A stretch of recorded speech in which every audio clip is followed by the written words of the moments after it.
Recent డేస్‌లో నేను చూసింది సమీర్ గారు అసలకి దేనికి భయపడరు. ఏదైనా అడిగితే స్ట్రెయిట్ ఫార్వర్డ్ చెప్తారు.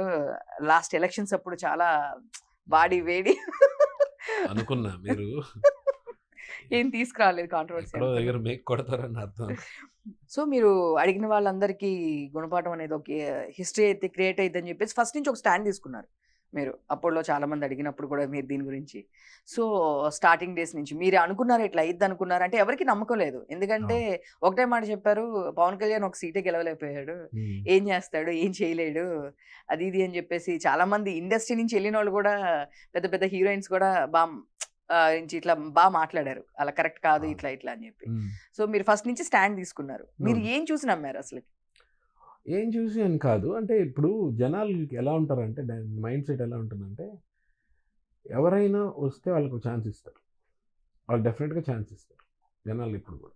అది ఎప్పుడు అంటే వాళ్ళకి పోయిన గవర్నమెంట్ సాటిస్ఫైడ్‌గా లేనప్పుడు. హ్మ్. జనాలు ఎప్పుడు అంతే. ఇప్పుడు వీళ్ళు వచ్చారు. కూటమి ఇది వచ్చింది. చూస్తారు. ఒక 2 ఇయర్స్, 3 ఇయర్స్ చూస్తారు. వీళ్ళు ఎలా ఉన్నారు ఏంటని చెప్పి. తర్వాత చేంజ్ అయినా సరే మనం ఆశ్చర్యపోవాల్సిన అవసరం లేదు. జనాల మైండ్ సెట్ అలా ఉంటుంది.